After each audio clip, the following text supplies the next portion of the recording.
Hello दोस्तों, आज मैं आप लोगों के लिए नवरात्रि स्पेशल बहुत ही टेस्टी और बहुत ही ज़्यादा स्वादिष्ट व्रत के लिए लेके आई हूँ। बहुत ही अच्छा सा स्नैक्स जो कि आपको एक ही चीज़ से 3 स्नैक्स बना के आप खा सकते हैं, बिल्कुल टेस्टी और स्वादिष्ट। इसे बनाने के लिए हमें ज़्यादा कुछ सामान की ज़रूरत नहीं है, सिर्फ मैं 1 कटोरी साबूदाने ले रही हूँ और इसमें से मैं इस साबूदाने को अच्छे से रोस्ट कर लूँगी और इसका जो मॉइस्चराइज़र है वो निकल जाए।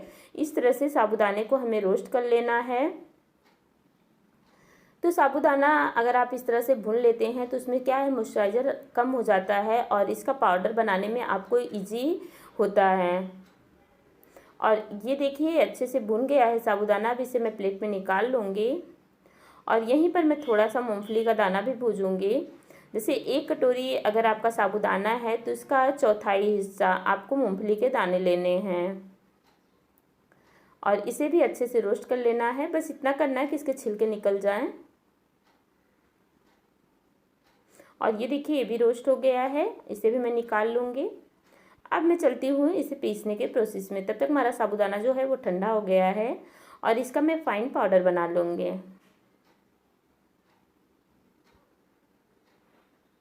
और ये देखिए साबूदाना अच्छे से पीस गया है, तो इसका फाइन पाउडर बन चुका है। और इसके बाद मैं इसे एक बाउल में निकाल देती हूँ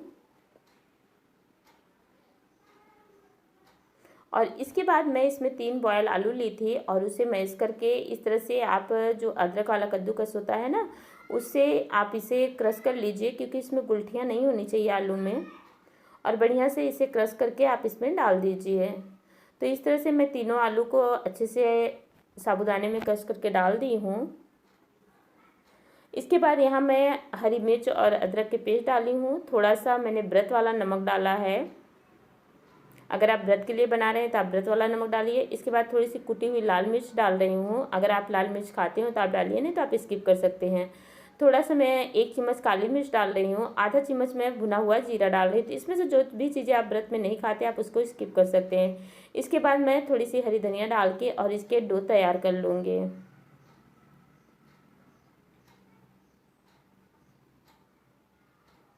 सारी चीज़ों को अच्छे से मिक्स कर लेना है और जैसे रोटी के लिए आप डो बनाते हैं बस उसी तरीके से आपको डो बना लेना है।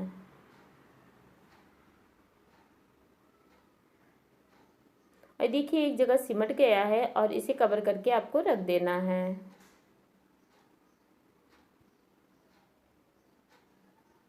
अब यहाँ जो मैंने मूंगफली भुनी थी उसे भी मैं ले लूँगी। इसका भी एक पाउडर बना लूँगी। इसे भी मुझे फाइन थोड़ा पीस लेना है। तो ये थोड़ा दरदरा पीसी हूँ, बिल्कुल बारीक नहीं है। और इसे एक बाउल में मैं निकाल ली।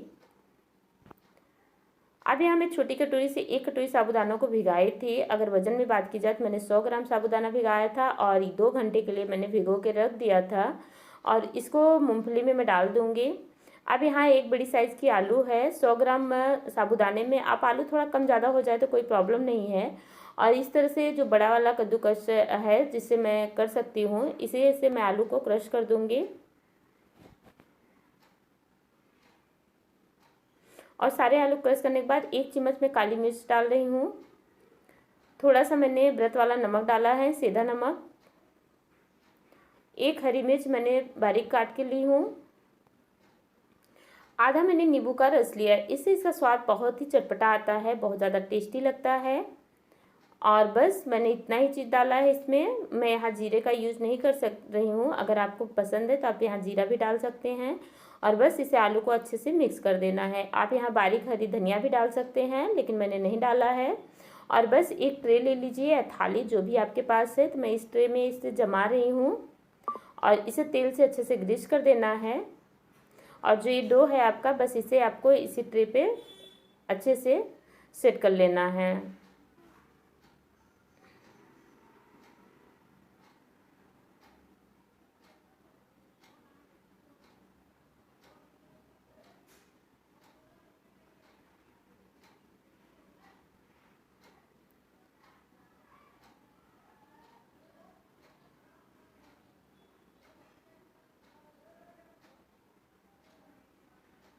और इस तरह से अगर आपको इसकी पापड़ी बनानी है तो आप बस छोटे छोटे लेके आप इसे इतना ही कड़े आटे में आप बना सकते हैं, लेकिन मैं इसकी पूड़ी और पराठा बनाने वाली हूँ तो इसमें मैं थोड़ा सा पानी डाल के इसे अच्छे से गूँथ लूँगी। तो इसे सॉफ्ट होने तक आपको गूँथ लेना है, जैसे ये एकदम चिकना हो जाए।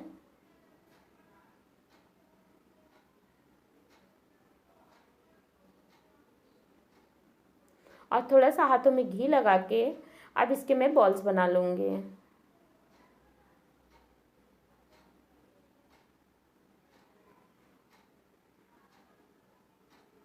और इसके बाद चौके पे रख के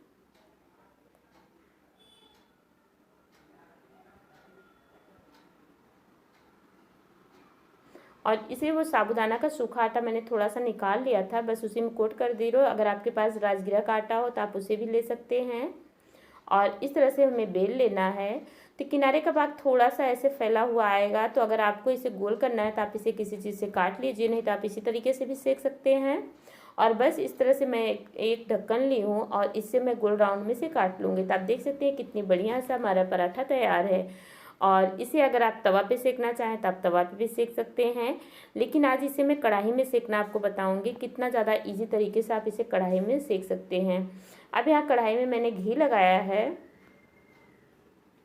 और इसके बाद इसे मैं उलट पलट के अच्छे से कढ़ाई में सेक लूँगी। बिल्कुल कम घी में आपको ये आराम से जल्दी से बन जाएगा और इसी में आप पूड़ी भी बना लेंगे और बहुत ही इजी तरीके से ये बनता है। और आप देख सकते हैं फूल भी गया है, एकदम परफेक्ट पराठा बन के रेडी है। जैसे आप तवे पे बनाते हैं ना, उसी तरीके से पराठा आप कढ़ाई में भी बना सकते हैं। बिल्कुल इजी और सिंपल है। कभी कभी क्या होता है कि हमें व्रत में नाश्ता बनाना रहता है और घर वालों के लिए रोटी भी बनानी होती है और तवा हमारा खाली नहीं होता है, तो उस चक्कर में हम क्या करते हैं, पहले रोटी बनाते हैं फिर तवे को खाली करते हैं। लेकिन इस तरह से आपके पास कढ़ाई है तो आप फटाफट कढ़ाई में ही बना सकते हैं। तो इस तरह से मैंने सारे पराठे कढ़ाई में सेक लिया। अब उसी कढ़ाई में मैंने तेल डाल दिया है और तेल जैसे गर्म हो मैं फटाफट यहाँ पूड़ियाँ भी फ्राई कर लूँगी। तो पूड़ियों को बेल के मैंने ग्लास से कट कर लिया था।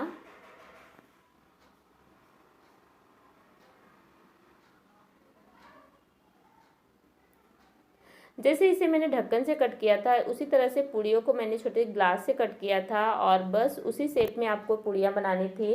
तो अगर आप चाहें तो सिर्फ पराठा बना सकते हैं। अगर आपको लगे कि पराठा सेकने में आपको प्रॉब्लम्स हो रही है तो आप यहाँ फटाफट गर्मा गर्म पूड़ियाँ भी तल सकते हैं। इसके आटे लगा के आप रख लीजिए और जब भी आपको टाइम मिले आप अपने लिए 4 पूड़ियाँ गर्मा गर्म बना के खाइए। ये पूड़ियाँ गर्मा गर्म ही खाने में मज़ा आता है क्योंकि काफ़ी क्रिस्पी और कुरकुरा बनता है।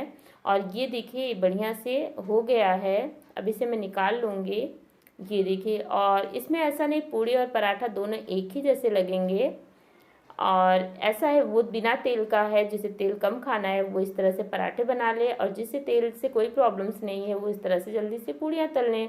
पराठे सेकने में थोड़ा टाइम लगेगा और पूड़ियाँ फ्राई करने में बिल्कुल टाइम नहीं लगेगा, फटाफट पूड़ियाँ फ्राई हो जाती हैं। बस पूड़ी और पराठा बनाने में इतना ही फ़र्क होता है। और बस मैंने जल्दी से ये पूड़ियाँ भी फ्राई होते होते ये भी हमारा अच्छे से सेट हो गया है। इस तरह से पलटे की मदद से मैं इसे चारों तरफ से दबा दूँगी।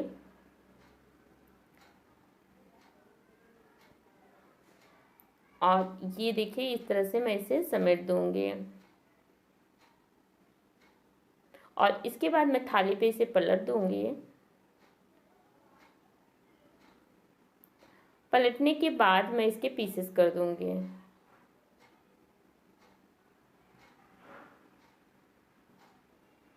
और ये देखिए इस तरह से पीसेस कट गए हैं और अब इसे भी मैं फ्राई कर लूँगी।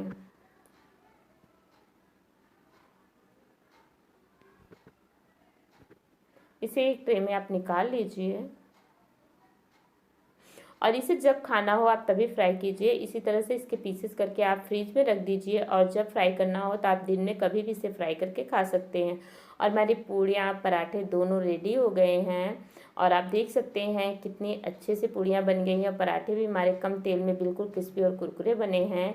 इसके लिए मैंने फैली ही तवे की कढ़ाई ली है और इसे मैं डीप फ्राई नहीं कर रही हूँ। आप चाहें तो उसी कढ़ाई में भी इसे फ्राई भी कर सकते थे, लेकिन ये कढ़ाई गहरी थी तो उसमें आपको एक एक पीस ही डालना पड़ता है, क्योंकि अगर साबूदाना एक दूसरे में चिपकता है ना तेल में जाके तुरंत ही चिपक जाता है। तो इसे फ्राई करते समय एक चीज़ का आपको ध्यान देना है कि तेल आपका अच्छे से गर्म गर्म होना चाहिए और एक दूसरे में ये टच ना हो, थोड़ी सी गैप करके आप इसे डालिए और उलट पलट के इसे फ्राई कर लीजिए।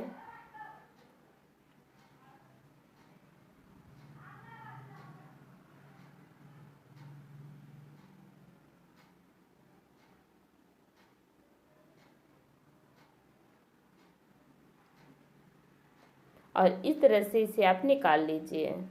और ये देखिए, साबूदाने के बड़े तो आपने बहुत बार खाए होंगे, लेकिन ये इस तरह से साबूदाने के कटलेट आप पहली बार खाएंगे। और इस तरह से आप इसे भी बना के खा सकते हैं। तुम्हारी पूरी थाली तैयार है। और साबूदाने से ही आप, साबूदाना और आलू से ही ये पूरा आप 9 दिन के नवरात्रि के लिए ये रेसिपी बना सकते हैं। इसमें जब मन करे आप बड़े बना लीजिए या पराठा बना लीजिए, पूड़ी बना लीजिए।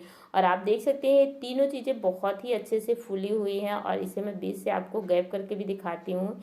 ये देखिए, इसके दोनों परत एकदम इस तरह से निकल जाएंगे, एकदम पतली पतली और एकदम सॉफ्ट पूड़ियाँ बनके रेडी हैं।